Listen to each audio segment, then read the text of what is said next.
우리의 자녀들이 바라고 소망하는 좋은 부모님들의 모습은 어떤 모습일까요?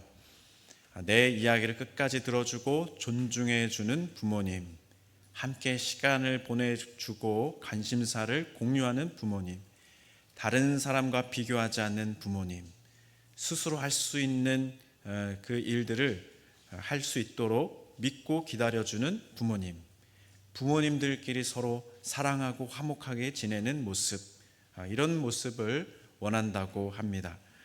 부모님들이 바라는 좋은 자녀들의 모습은 어떤 모습일까요? 대화가 통하고 일상을 나누는 자녀, 자신의 일에 책임감을 갖는 자녀의 모습, 타인을 배려하고 예의가 바른 자녀들, 또 실패를 두려워하지 않고 긍정적으로 도전하는 자녀의 모습이라고 합니다. 저는 이 자료를 보면서 깜짝 놀랐습니다.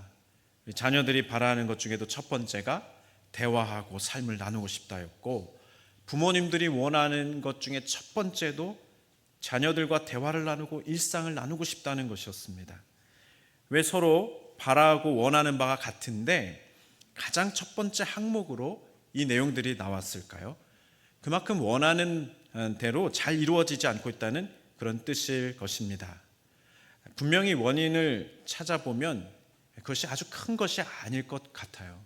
그 장애물들이 아주 큰 것이 아니라 무심코 던져진 작은 말 한마디 때문에 서로의 관계가 어렵게 된 것 아닌가, 그런 경우가 대부분일 것 같습니다. 마음은 그렇지 않은데 왜 그렇게 반대로 말들을 하시는지, 그래서 소통이 어려워지는 게 아닌가 생각해 봅니다. 2011년에 그 제1회 29초 영화제가 열렸었는데요, 그때 밥상이라고 하는 작품이 아주 화제가 되었습니다. 잠시 감상해 볼까요?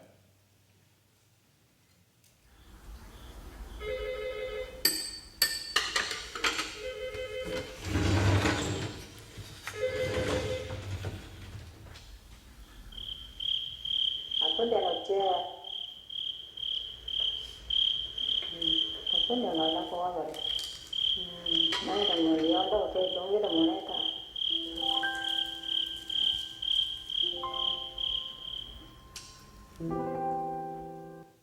영상이 이해가 되십니까?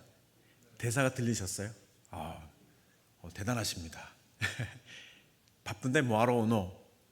그리고 일이 많아가지고 별로 차리지도 못했다. 그런데 어머님은 소찬으로 간단하게 드시지만 자녀들을 위한 밥상이 이렇게 보여지니까 거의 뭐 잔치상 버금가지 않는 아주 큰 잔치상을 마련해 놓고 그렇게 자녀들을 기다리는 어머님의 모습입니다.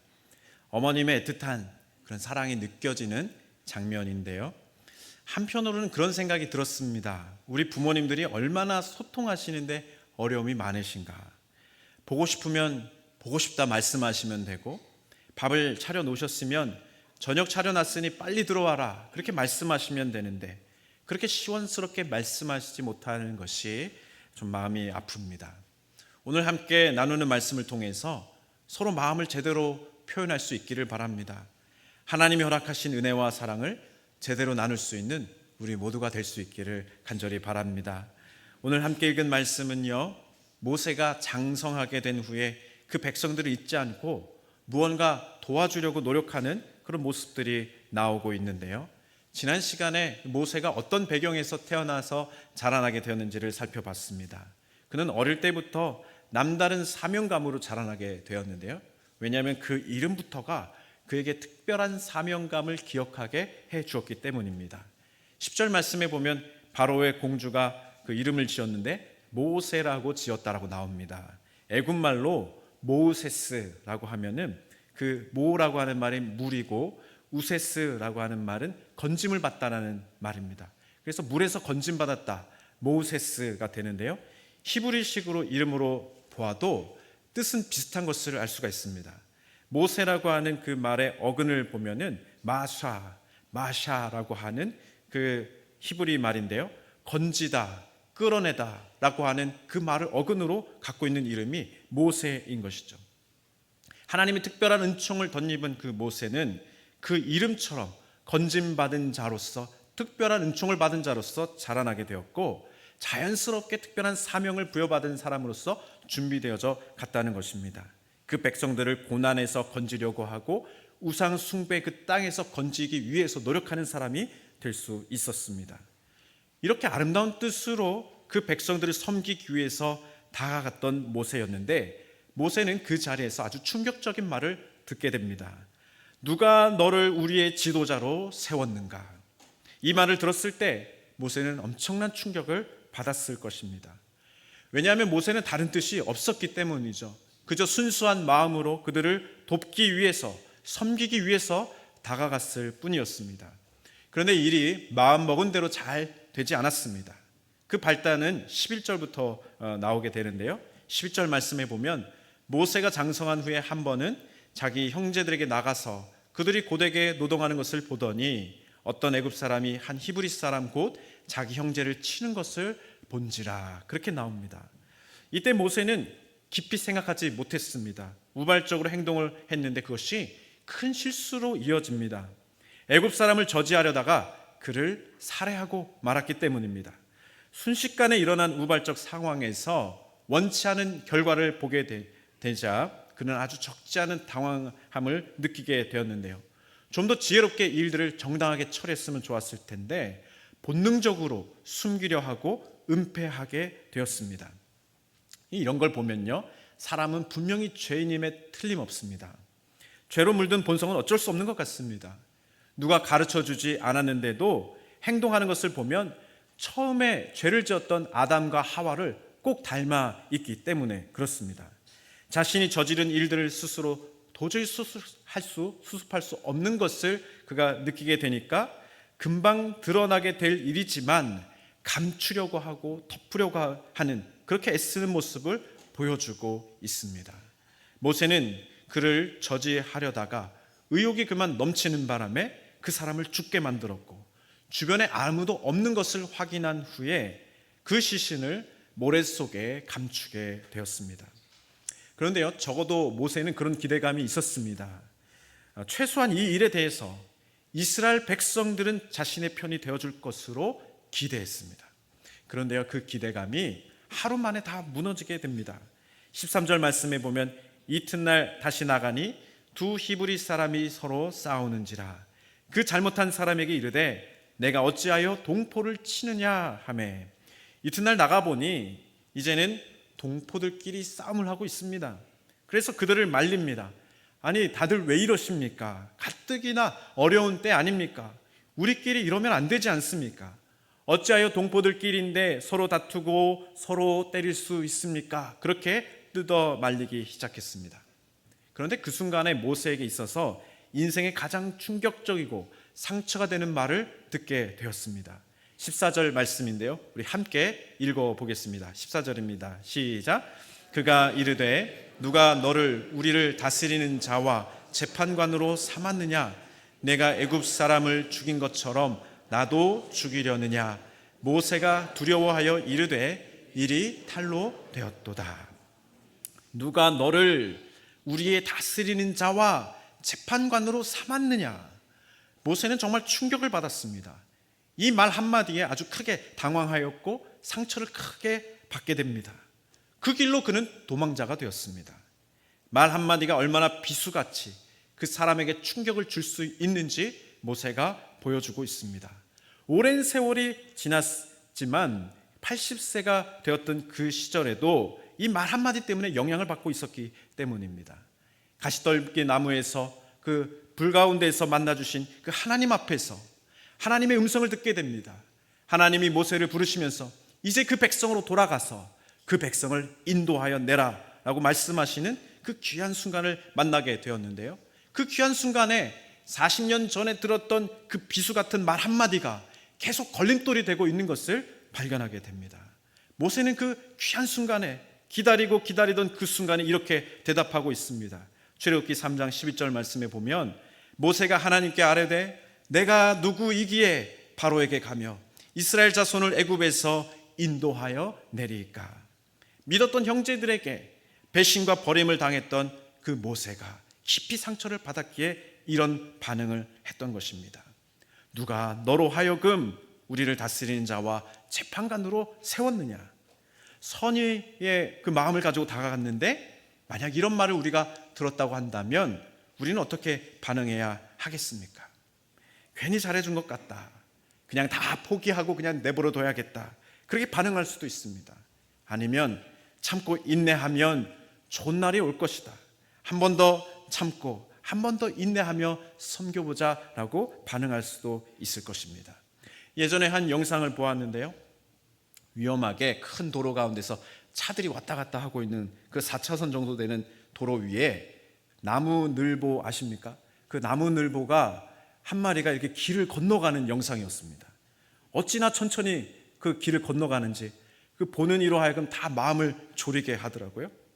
근데 그 보다 못한 한 운전자가 차량을 세워놓고 그 나무늘보에게로 걸어갑니다. 그리고 나무늘보를 그 위태로운 상황에서 도와주고자 그를 들어다가 건너편으로 옮겨다 주었습니다.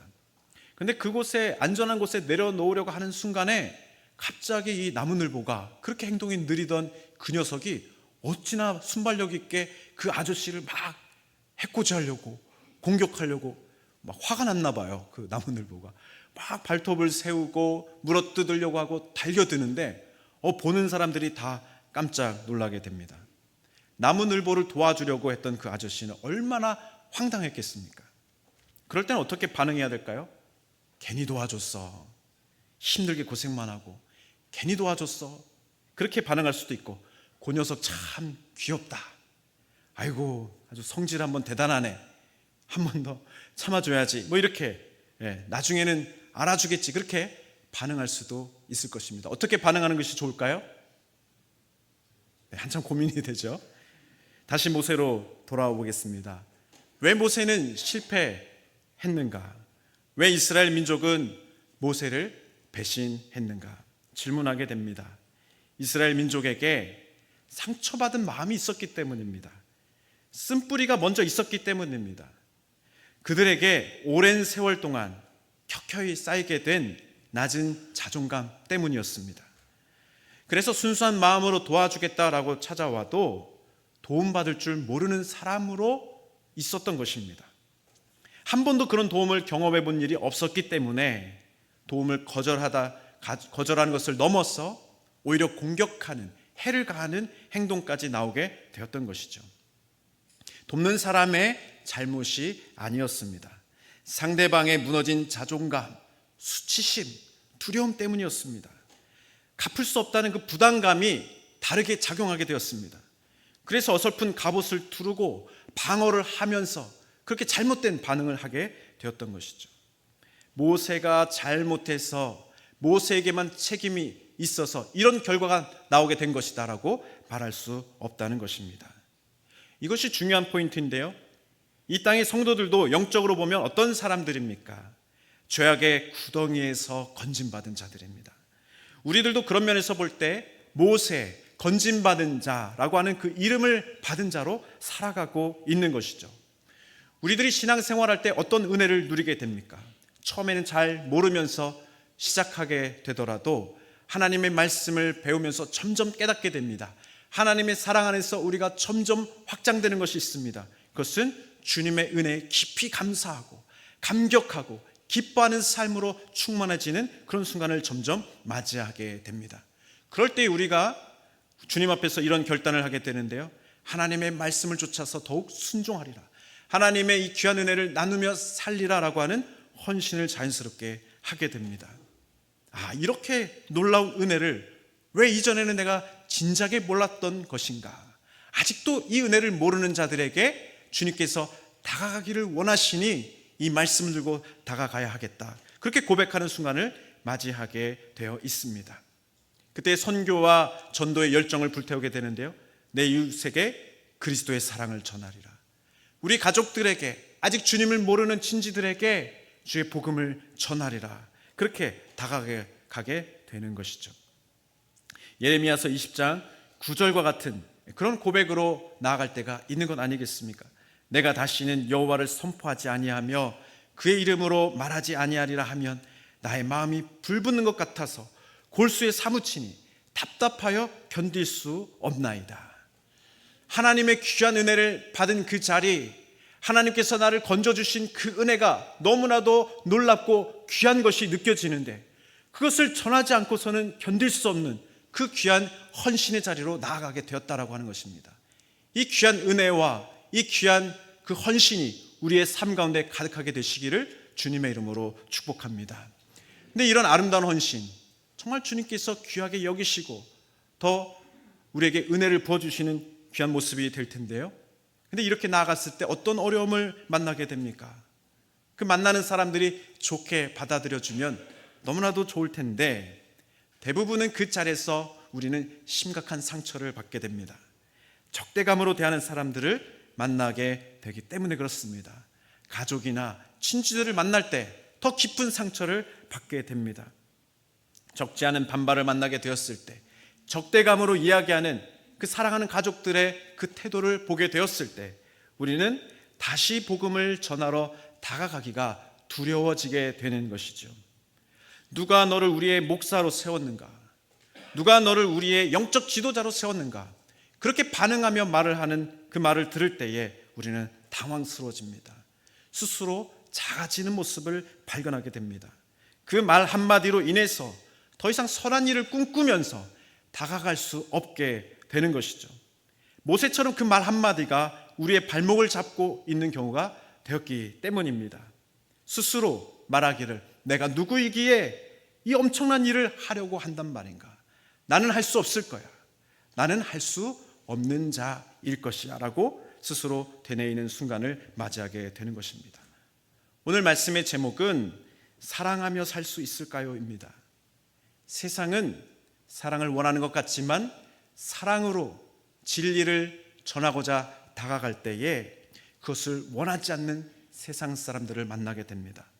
사랑하는 삶을 계속해 살아가기 위해서 우리에게 무엇이 필요한 것입니까? 도와주려고 하는데도 도움받을 줄 모르고 오히려 화를 내고 핀잔을 주고 상처를 입히는 세상 가운데서 그래도 복음적으로 삶을 살아가기 위해선 무엇이 필요하다고 하나님은 말씀하고 계십니까? 위로부터 공급되는 아가페의 사랑이 우리에게 필요한 순간이다라고 말씀하고 계십니다. 요한일서 4장 10절에서 11절 말씀인데요, 우리 다 같이 합독해 볼까요? 시작. 사랑은 여기 있으니 우리가 하나님을 사랑한 것이 아니요 하나님이 우리를 사랑하사 우리 죄를 속하기 위하여 화목제물로 그 아들을 보내셨습니다. 사랑하는 자들아, 하나님이 이같이 우리를 사랑하셨은즉 우리도 서로 사랑하는 것이 마땅하도다. 하나님이 우리를 어떻게 사랑하셨습니까? 그리고 어떻게 그 사랑으로 인도하고 계십니까? 그 무한한 사랑 앞에서 우리의 존재가 무엇인가를 발견하게 되면 그 사랑 때문에 우리는 사랑하는 삶을 계속해 나아갈 수가 있게 됩니다. 돌아보면 우리도 전에는 하나님의 사랑받을 줄 모르는 사람이었기 때문에 그렇습니다. 도움받을 줄 모르는 사람이어서 우리를 도우려고 하시는 그 하나님의 은혜와 사랑 앞에서 마음에 없는 말을 쏟아내놓고 상처 주는 말을 쏟아내놓고 돌아서서는 후회하는 사람이 바로 우리들 아니었는가라고 하는 것입니다. 하나님의 귀한 그 사랑 앞에서 그 부족했던 모습을 우리는 기억할 수 있지 않는가라고 하는 것이죠. 그것을 기억할 수 있다면 우리도 다시 한번 사랑하며 살아갈 수 있는 힘을 얻을 수 있게 된다는 것입니다. 하나님의 사랑을 공급받는 그 자리에서 끝까지 사명을 지키며 나아갈 수 있는 힘을 얻게 되는 것입니다. 그래서 예수님께서도 끝까지 사랑으로 인내하며 사랑해야 할 것을 강조해 주셨는데요, 한 번은 예수님께서 예루살렘으로 올라가시면서 사마리아를 통과하던 그런 때가 있었습니다. 그때에 예수님과 제자들이 날이 저물어 갈 때에 그곳에서 머물러서 하룻밤 쉬어가기를 원했는데요, 사마리아 사람들이 그 예수님과 함께 했던 제자들을 환영해 주지 않았습니다. 문을 열어주지 않았습니다. 그때 제자들이 많이 화가 났는데요, 특별히 야고보와 요한은 노발대발하면서 이렇게 얘기했습니다. 주여, 하늘로부터 불을 내리게 하여서 저들을 멸하라 하기를 원하십니까? 저들을 혼내주기를 원하십니까? 하늘에서 불이 떨어지라고 우리가 저주하기를 원하십니까? 그렇게 막 흥분하면서 화를 내면서 어찌 이럴 수가 있습니까? 라고 이야기할 때에 주님은 오히려 제자들을 꾸짖으십니다. 그리고 그들을 진정시키신 후에 다른 마을로 조용히 이동하셨던 일을 우리가 보게 됩니다. 왜냐하면 주님은 아셨기 때문에 그렇습니다. 그들이 반대한 것은 예수님을 반대한 것이 아니라 예루살렘으로 향하는 그것에 대한 당시의 문화적인 그런 반감과 정서적인 반감으로 인해서 사마리아 사람들이 그 유대인에 대한 반감으로 인해서 그들의 문을 열어주지 않았다라고 하는 것을 주님께서 알고 계셨기 때문이었습니다. 그들의 문제가 근본적으로 무엇인지를 알고 계셨기에 한 번 더 인내하시고 참아 나아가실 수 있었다라고 하는 것이죠. 모세가 처음에는 실패한 것처럼 보였습니다. 그러나 예수님의 관점으로 보면 모세는 다른 마을로 이동했을 뿐입니다.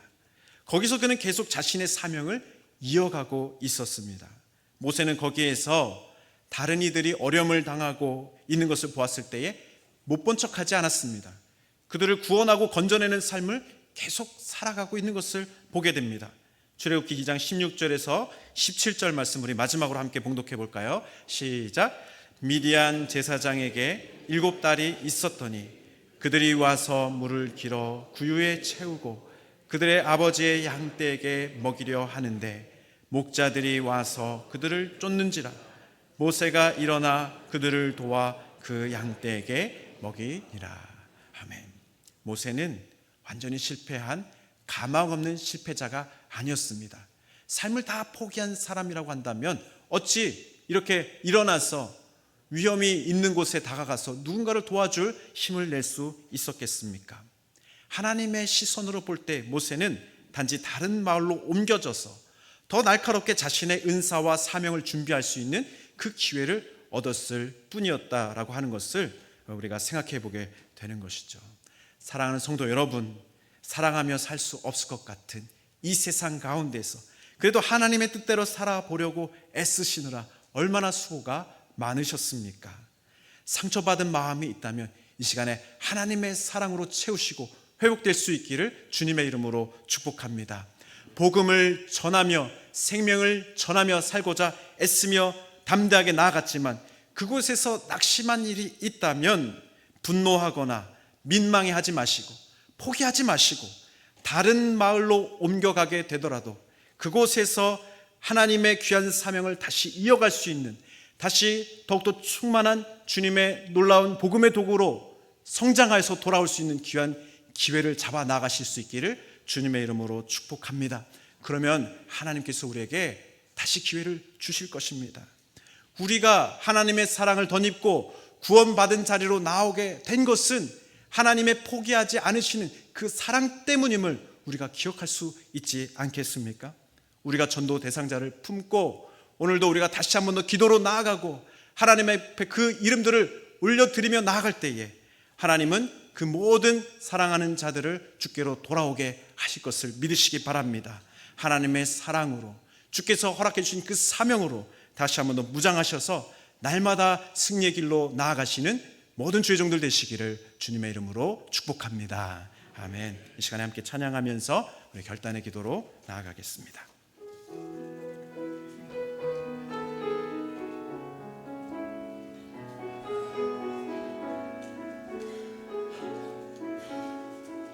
주 선한 능력으로 안으시네. 그 크신 팔로 날 붙드시네. 절망 속에도 흔들리지 않고 사랑하는 주 얼굴 구하리. 이전의 괴로움 날 애워싸고 고난의 길을 걷는다 해도 주님께 모두 맡긴 우리 영혼 끝내 승리의 날을 맞으리. 선한 능력으로 일어서리. 주만 의지하리. 믿음으로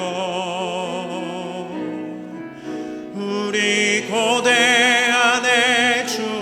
오실 그날 영광의 새날을 맞이하리. 주님이 마신 고난에 주님이 마신 고난을 쓴 잔을 우리도 감사하며 받으리. 주님의 남은 고난 채워가며 예수와 복을 위해 살리라. 선한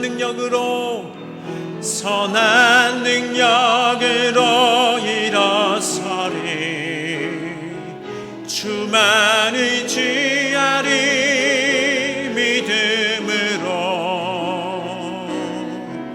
우리 고대 안에 주 오실 그날